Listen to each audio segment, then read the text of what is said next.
Hello guys, तो वापस से स्वागत है आप सभी का हमारे चैनल पर। तो गाइज़, अगर आपका भी इंटरेस्ट है गेमिंग में और गेमिंग से रिलेटेड टेक्स में तो इस चैनल को ज़रूर सब्सक्राइब करें। तो गाइज़, आज हम लोग बात करेंगे लैपटॉप के ऊपर। तो आप भी अगर स्टडी और बिज़नेस के लिए कोई लैपटॉप खोज रहे हैं या परचेज़ करना चाहते हैं तो इस वीडियो को ज़रूर देखें। और अगर वीडियो पसंद आती है तो लाइक करें और चैनल पर अगर नए हैं तो सब्सक्राइब करें। तो स्टार्ट करते हैं।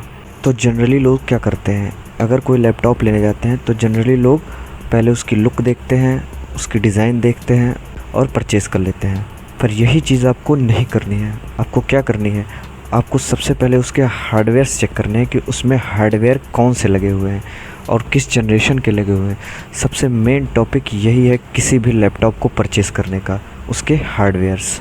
और उसके हार्डवेयर्स में आपको क्या देखना है, सिर्फ CPU और रैम, और कोई भी चीज़ उतना इम्पोर्टेंस नहीं रखती है अगर आप स्टडी और बिज़नेस से रिलेटेड कोई भी लैपटॉप लेते हैं। तो जो लैपटॉप्स स्टडी और बिज़नेस के पर्पस से बनाए जाते हैं उसके CPU यू सीरीज़ के CPU होते हैं मोबाइल प्रोसेसर, जो कि एक डेस्कटॉप CPU से बहुत ही वीक होते हैं। इन यू सीरीज़ के CPUs को बनाने का रीज़न ये है जिससे कम पावर में ये आपको ज़्यादा परफॉर्मेंस दे सकें, जिससे ये आपको ज़्यादा हीटिंग इशू भी ना मिले। तो हमें इसीलिए CPU पर ज़्यादा ध्यान देना होता है कि उसमें CPU किस जनरेशन का लगा होता है। जनरेशन मीन्स मैं इसलिए कह रहा हूँ क्योंकि जितना आप जनरेशन लेटेस्ट लेंगे उतना ही आपको परफॉर्मेंस बेटर देखने को मिलेगी। तो इस चीज़ का आपको ज़्यादा ही ध्यान देना है कि आपको CPU लेटेस्ट से लेटेस्ट हो। और मेरा सजेशन तो यही रहेगा कि अगर आप बिज़नेस या स्टडी पर्पस से ले रहे हैं तो आप AMD के Ryzen APUs को प्रेफर ज़्यादा करें, मीन्स AMD बेस्ड लैपटॉप को प्रेफर करें, क्योंकि उसमें आपको इंटीग्रेटेड ग्राफिक्स भी देखने को मिलेंगे जो कि इंटेल के अकॉर्डिंग ज़्यादा पावरफुल होते हैं।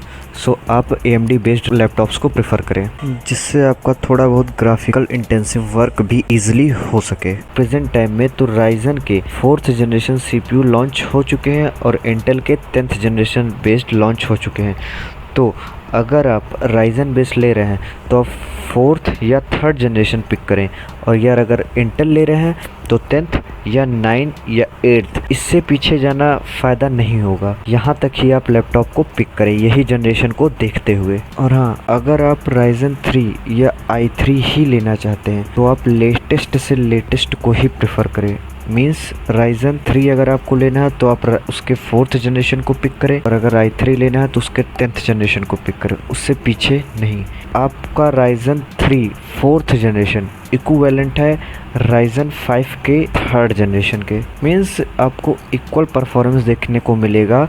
मीन्स आपको स्कोर्स थोड़ा बहुत अप डाउन देखने को मिल सकते हैं। Ryzen 5 ऊपर रहेगा अपने कोर्स और थ्रेड के अकॉर्डिंग, बट स्कोर्स मैच करेंगे। सो इसीलिए मैं कह रहा हूँ अगर आप Ryzen 3 या i3 ले रहे हैं तो एकदम लेटेस्ट को ही पिक करें। CPU के बाद आपको क्या देखनी है, आपको देखनी है रैम मिनिमम आपको 4 GB ही होनी चाहिए, 4 GB से कम नहीं होना चाहिए। और ये ध्यान रहे कि लेटेस्ट DDR4 ही रहे। बेसिकली अब सब में DDR4 ही आता है, लेकिन आपको ये भी देखना होगा। और अगर आप AMD बेस्ड लैपटॉप ले रहे हैं तो उसकी फ्रीक्वेंसी को ज़रूर देखें, जितनी हायर फ्रीक्वेंसी रहेगी आपको उतना ज़्यादा परफॉर्मेंस देखने को मिलेगा AMD के केस में। अगर आप इंटेल लेते हैं तो उतना वेरी नहीं करता है रैम का फ्रीक्वेंसी। सो ये आपको ध्यान में रखना होगा। अब बात कर लेते हैं हमारे स्टोरेज की। तो स्टोरेज में मैं प्रेफर करूँगा कि आप SSD बेस्ड लैपटॉप्स को ही लें, क्योंकि SSD से आपकी बूटअप स्पीड और कोई भी सॉफ्टवेयर की लोडिंग स्पीड बढ़ जाएगी एज़ कंपैरिजन HDD। हाँ, किसी किसी केस में ऐसा हो जाता है कि आपने लैपटॉप SSD बेस ले लिया तो उसमें HDD नहीं लगी हुई है, तो आप क्या कर सकते हैं, आप उसको बाद में भी इंक्रीज़ करवा सकते हैं, मीन्स उसमें आप बढ़वा सकते हैं, HDD बाहर से लगवा सकते हैं। तो इस पे घबराने वाली कोई बात नहीं है, बस आपको ये ध्यान रखना है कि आपका लैपटॉप SSD बेस्ड ही होना चाहिए। अब बात कर लेते हैं हमारे डिस्प्ले की। तो अगर आप स्टडी और बिजनेस पर्पज से ले रहे हैं तो आपको स्क्रीन की कोई फिक्र नहीं करनी चाहिए। आपको 60 हर्ट्ज की डिस्प्ले बहुत है, एनफ है आपके लिए। आपको ज़्यादा कुछ नहीं करना, आपको सिर्फ पढ़ाई करनी है या आपको कोई सॉफ्टवेयर रन करना होगा या फिर आपको थोड़े बहुत एंटरटेनमेंट की चीज़, तो आपको 60 हर्ट्ज का डिस्प्ले बहुत होता है जो कि बेटर है आपके लिए। सो उससे ज़्यादा पैसा उस पर लगाना कोई मतलब नहीं रखता है। अब बात कर लेते हैं मेन चीज़ की जिसके लिए लोग लैपटॉप्स लेते हैं, उसकी बैटरी। तो ये चीज़ आपको ज़रूर देखनी होगी कि उसकी बैटरी कितने वॉट की है, एक लैपटॉप में कितने वॉट की है। और हाँ, ये सारी चीज़ें यहाँ से देखने के बाद आप जो भी लैपटॉप पिक करते हैं उस लैपटॉप के उस पर कायदे से सर्च करें और उस पर रिव्यूज़ देखें उसके, जिससे आपको ये नॉलेज हो जाए कि उसकी बैटरी बैकअप कैसी है, क्योंकि वो हर कोई बता नहीं सकता, आप उसको रिव्यूज़ में ही देख सकते हैं। अगर उस पर्टिकुलर लैपटॉप को जानना है तो आपको उसके लिए रिव्यू देखना होगा, तो ये बहुत ज़रूरी है। आपको बैटरी अगर जाननी है तो आपको बैटरी के लिए रिव्यू देखना होगा। और हाँ, मैंने इस वीडियो में स्टडी और बिजनेस पर्पज़ से लैपटॉप को सेलेक्ट किया है, तो मैंने यहाँ पे जीपीयू का ज़्यादा कोई जिक्र नहीं किया, क्योंकि मुझे नहीं लगता है स्टडी या फिर आपको बिज़नेस पर्पज़ के लिए ग्राफिक्स की ज़रूरत होगी, इसीलिए मैंने इसमें आपको राइजन का एपीयू सजेस्ट किया है।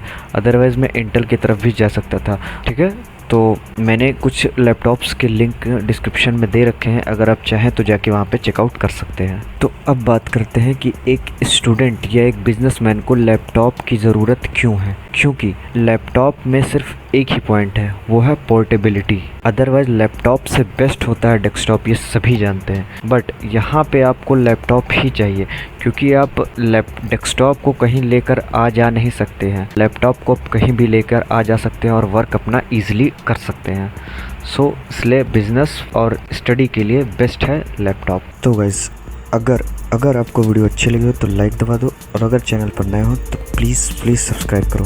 तो मिलते हैं अगले वीडियो में, तब तक के लिए बाय बाय।